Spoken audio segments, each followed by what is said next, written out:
that àwa tá ti ẹ̀ ń sọ pé Gumi ọ̀dà ṣé àwa la mọ̀ tá à ń ṣe ni àbíjọba ni ò mọ̀ tí wọ́n ń ṣe pé why tí Gumi ṣe ń rìn freely nítorí ẹ̀fà tí mo fi question kìíní ẹ̀ lọ́jọ́ yẹn ni pé ọlọ́pàá tẹ̀lé báwo lọ́lọ́pàá ṣe ń láti máa tẹ̀lé Gumi and perspection gbogbo àwa àwọn ọmọ Nàìjíríà perspective tá a fi ń wò ni pé Gumi I'm sorry o Gumi is a criminal because Gumi ló ní link àwọn bandits Gumi ní lọ́mọ bá wọn Gumi ní máa ṣe gbogbo ẹ̀ àwa wà comfortable with that àwa wò pé ẹni táwa wà comfortable with ọlọ́pàá ń sọ òun náà tún wá sọ ń bẹ̀ lọ́jọ́ yẹn pé gbogbo ohun tóun ṣe níjọba mọ̀ sí pé tíjọba ò bá mọ̀ sí sọlọ́pàá ìjọba mọ̀ fọlọ́pàá sọ òun wọ́n mọ̀ tẹ̀lé òun káàkiri peter and question yẹn lórí program yẹn mo wá pè bọ̀ wá. mo fẹ́ kí a jọ farabalẹ̀ o ẹ jẹ́ a jọ farabalẹ̀ ká jọ wo fídíò yìí láti bẹ̀rẹ̀ títí dé parí àwọn àtúpalẹ̀ tí mo fẹ́ ṣe kó lè bá àjọyé gbogbo wa o lórí ọ̀rọ̀ tó ń jáde ni ọ̀rọ̀ tí ó ń jáde lórí ẹ̀rọ ayélujára nípa ẹni tí í ṣe olùdíje sí ipò gómìnà nínú ẹgbẹ́ òṣèlú Accord Party nípínlẹ̀ Ọ̀yọ́ Alhaji Oriyomi Hamzat lórí pé àwọn èèyàn sọ wípé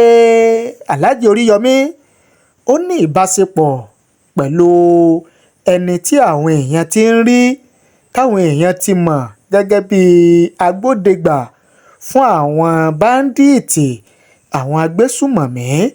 àwọn mùjẹ̀mùjẹ̀ tí wọ́n pera wọn léèyàn ìyẹn Sheikh Gumi ọ̀rọ̀ yìí ti ń jà rìnrìn ó ti pẹ́ díẹ̀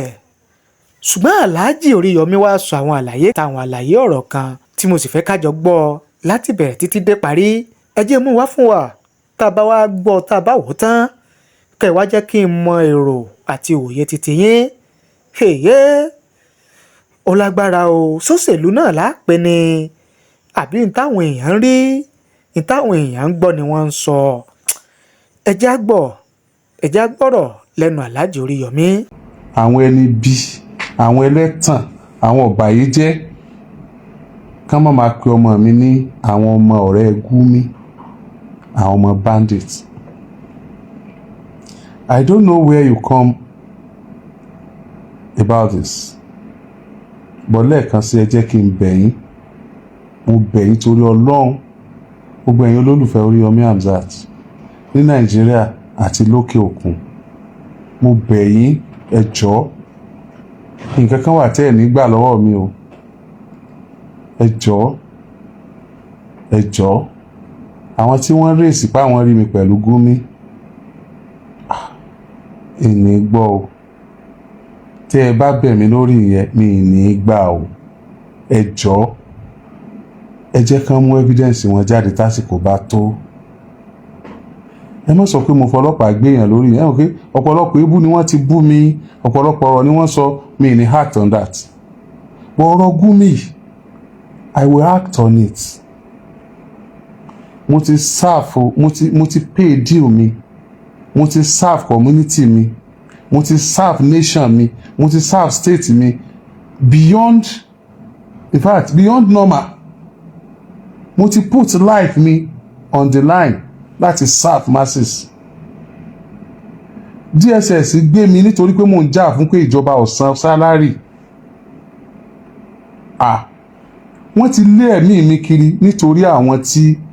ó jẹ́ pé gbà tí wọ́n bọ́ kúrò nínú ìṣòro yẹn wọ́n mọ lé mi wọ́n rántí mi mo dẹ̀ tún ṣe lọ àsìkò ilẹ̀ yìí wá ń relate mi Oriyomi Hamzat mọ́ Gumi gbogbo ẹni tó bá sọ ẹ jọ̀ọ́ o kó lè dá yín lójú evidence yẹn kan mú wá kémi náà lè dákẹ́ pé lóòótọ́ ni mo wà pẹ̀lú Gumi bó mo ṣe wá pẹ̀lú Gumi kí wọ́n mẹ́rin yẹn jáde lọ́dọ̀ ẹ̀ tí yóò béèrè ẹ̀rí lọ́wọ́ wọn tí ẹ mọ̀ pé ìyẹn gan làwọn ọmọ tèmi náà fi rìn tí wọ́n yàn lọ́jọ́ ọ̀la abẹ́ẹ̀gẹ́ ẹ̀tẹ̀ pásítọ̀ Olúwafọláhànmí Abímbọ́lá níjọ́ tó wá bá mi ó mọ̀ pé mùsùlùmí ni mí o University of Ibadan láti pàdé mo borrow course kan ní department wọn òun wà ní 100 level èmi wà ní 200 level ó ní mo lọ bọ́ọ̀rù kọ́ọ̀sì a parí lọ́jọ́ yẹn mò ń lọ òun ló bá mọ́tò mi pé òun fẹ́ wá rí mi mo ní kó wá rí mi lọ́fíìsì ọjọ́ tó dọ́dọ̀ mi ó lóun ó fẹ́ tọ́jú báíbù sísàlẹ̀ kóun tó gòkè wá bá mi lọ́fíìsì ẹ̀mí kan wá ní kóun mú un lọ́wọ́ ẹni tó ń lọ bá òrì bẹ́ẹ̀ yẹn ó ti fi báíbù síbi machine ẹ̀ small bible tó mú Gideon wọ́n hà fún wa nígbà tá a wà ní secondary school báíbù Gideon yẹn ó padà lọ sàlẹ̀ ó lọ mú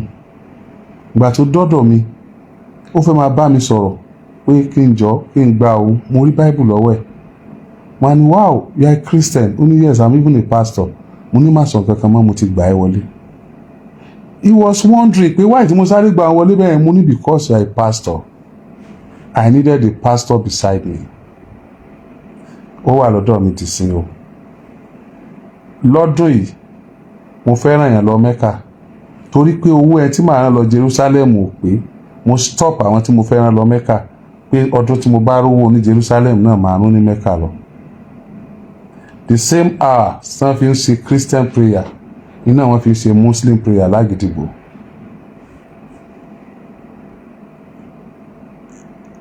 ìyá níwẹ̀ Kristẹni ni wọ́n dẹ̀ sọ fún mi pé bàbá àwọn gbìyànjú láti lọ Jerusalem kó tó kú ó dààmú gan lórí ẹ̀ mo ní tí wọ́n bá lọ rínú àyín ẹ̀yìn lẹ́kọ̀ọ́kọ́ lọ he nearly run mad the day I told him that I have paid and the day I told her that I have paid that she's going to Jerusalem this year she went to Jerusalem ọjọ́ tó di Jerusalem dé ó ní mo gbé lọ sílé tí mo kọ́ fún Namuloko. She's a Christian. You know how many Christians around me? There are many. The Christians around me, there are many. Literally, I'm a very liberal man. I'm that guy, that man that believes so much in what I am doing. And I believe in what you are doing for you. Religion to me, larger percentage of àwọn tó ń practice religion lẹ́nu ìtàn bá lọ́wọ́ òbí wọn náà ṣe. Èmi dẹ̀ nígbàgbọ́ kan pé wèrè èèyàn ló máa ń jà sẹ́sìn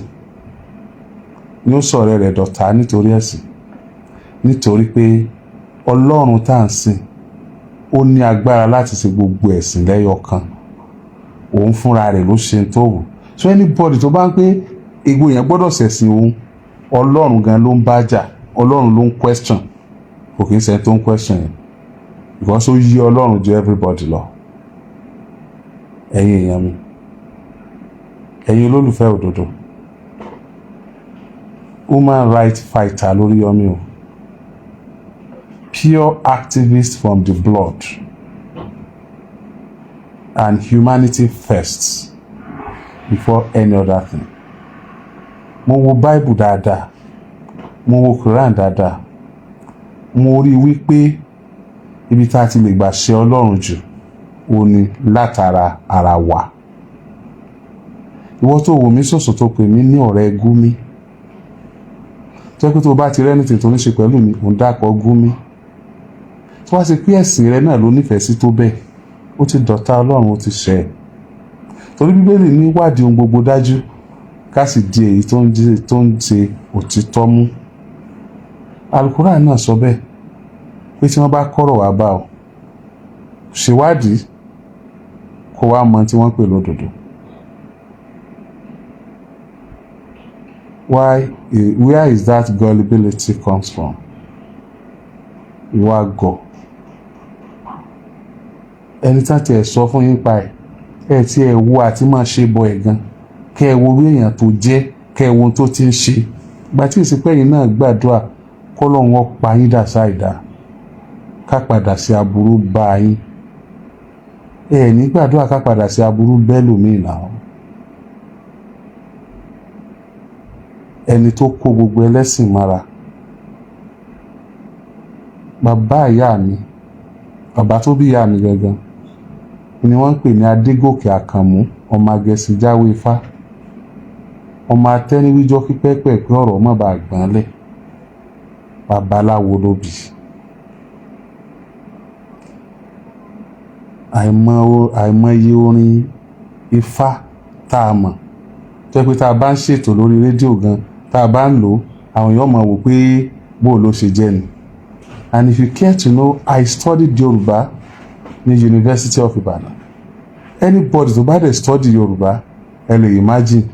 ibi tí wọ́n gbé ẹni dé nínú àwọn nǹkan tá a bá láyé. Ẹ̀yin olólùfẹ́ òdodo, kí wá ni mo ṣe ní sojourn, kí ni mo ṣe ní ẹ̀kántà pẹ̀lú Gumi? Ẹ deserve explanation. University of Ibadan ni wọ́n ti ṣètò tí àwọn kan lọ crop tí wọ́n gbé fọ́tò tí wọ́n fún ní wọ́n zoom ẹ̀ from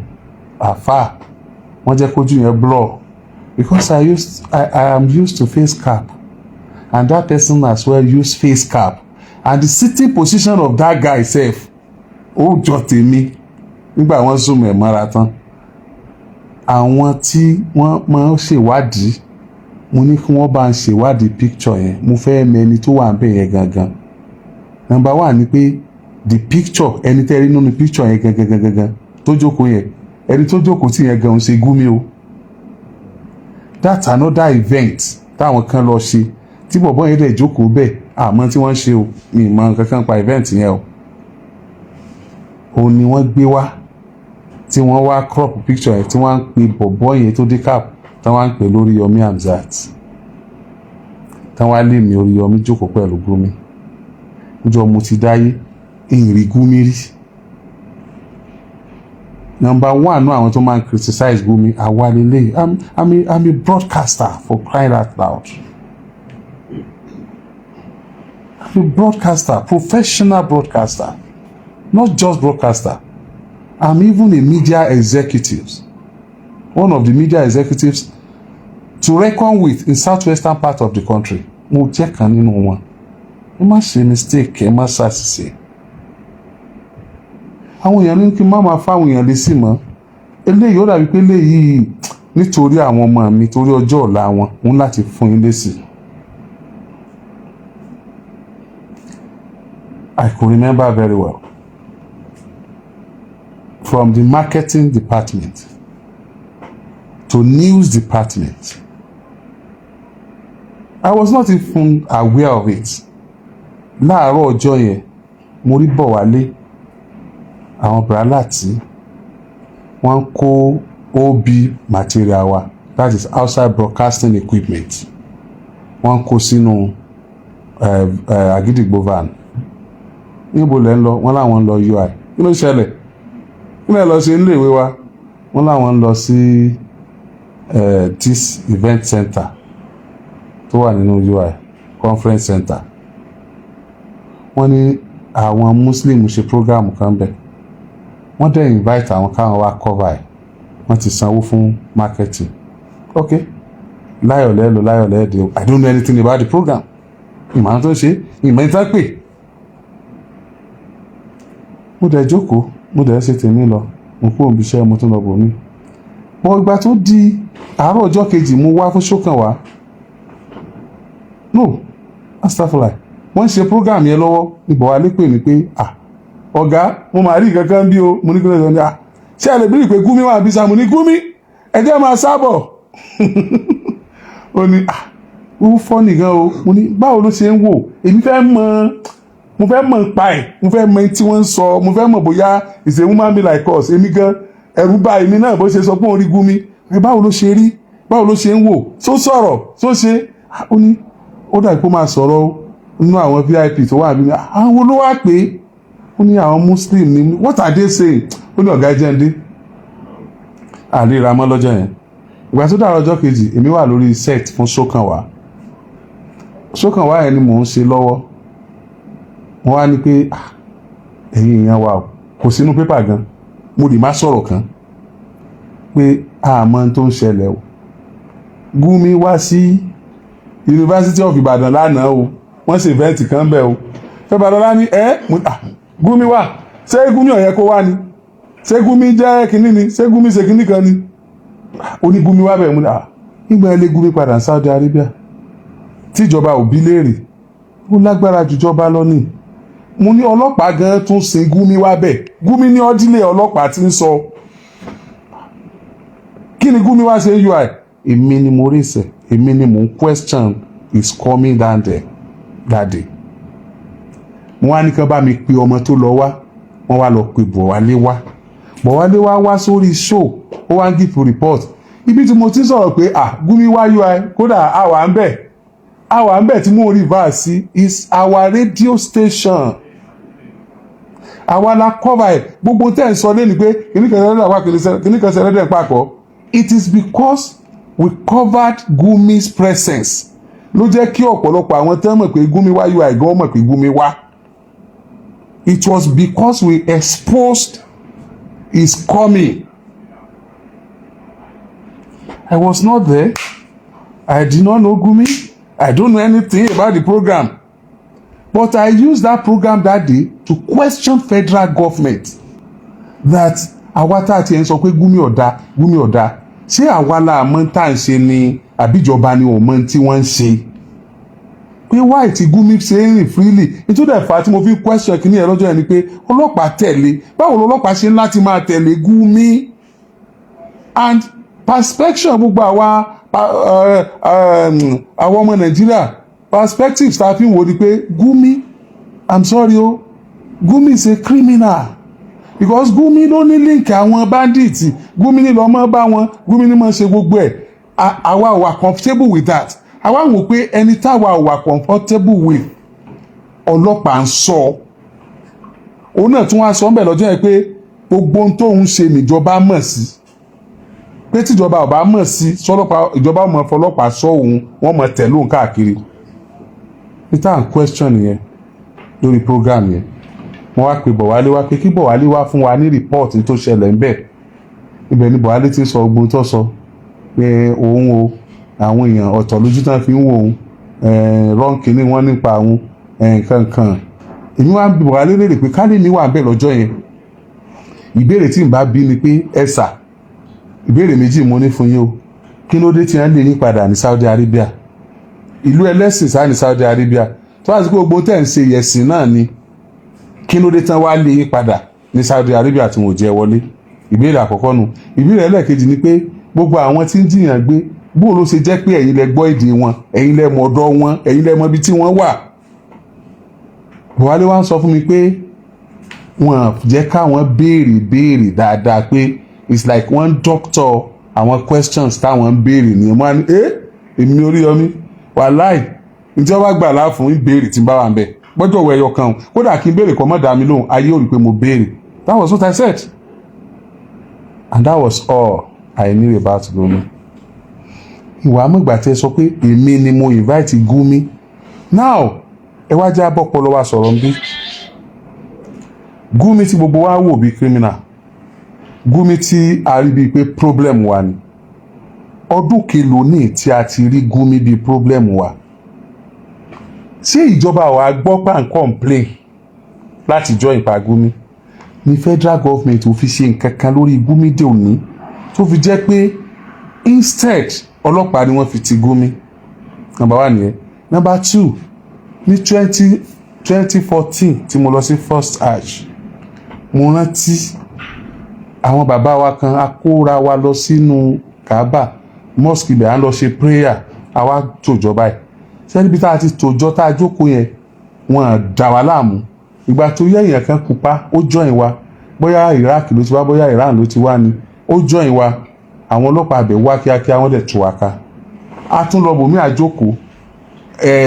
ọ̀bọ̀bọ̀ yẹn kò sí pẹ̀lú wa wọ́n tún fi wálẹ̀ ìgbà tí ọ̀bọ̀bọ̀ yẹn join wa wọ́n tún tú wa ká mo wá béèrè lọ́wọ́ àwọn ẹ̀mí ìdẹ́gbẹ́tẹ̀ tí wọ́n sọ pé kí ló tán tú wa ká tí èèyàn pupa bá ti join wa ṣé wọ́n fẹ́ kí èèyàn pupa darapọ̀ mọ́ wa sáwà dúdú òwúlò lójú wọn ni ó wá dá mi lóhùn pé ẹni wá dá mi lóhùn pé àwọn pupa tí wọ́n tú ká yẹn àwọn tí wọ́n pupa tó darapọ̀ mọ́ wa lọ́yẹ̀ kan tú wa ká nítorí pé àwọn pupa yẹn ìgbà kan wá láti Iraq àbí Iran wọ́n rí wọn bí agbésùnmọ̀mí alákatakítí jẹ́ pé wọ́n lè dá wàhálà lẹ̀ wọ́n wá bí dìgbò tán bá ti jókòó tí wọ́n ṣùjọba ẹ̀ wọ́n ń hun wàhálà ni kì í ṣe pé wọ́n ń ṣe nǹkan míì but àwa dúdú wọ́n mọ̀ pé àwa ò fa wàhálà mo ní wow now mo wá rí létò ọ̀rọ̀ yẹn mọ́ bọ́n ṣe dá Gumi padà ní Saudi pé ṣé Saudi ṣégeṣe pọ́n ti ní enough report nípa Gumi pé kán mọ̀ wá kó mọ̀ kó bandits wọ ìlú àwọn náà ṣe dá Gumi padà. Gbogbo táwọn analyse lórí program yẹn nìyẹn pé nígbà tó dé láti Saudi kí ló dé tí federal government ò summon ẹ̀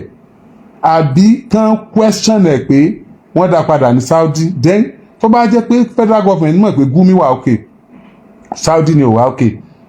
kí international relation wa ti ní issue nìyẹn, diplomatic relation. Kí ló dé wọ́n communicate Saudi kan question wọn pé kí ló dé tí wọ́n dá diplomat àwọn tí wọ́n dá padà ìkànnì àwọn èèyàn àwọn dáadáa pé àgbọ̀n kankan bẹ́ẹ̀ ó dẹ̀ dákẹ́ bẹ́ẹ̀ lórí àwa ìtawà ń question nìyẹn. In fact ìtẹ̀yìn gan tẹ́ mọ̀ wá bú lórí social media yìí ò lè bìjọba, àwa là ń bi wọ́n.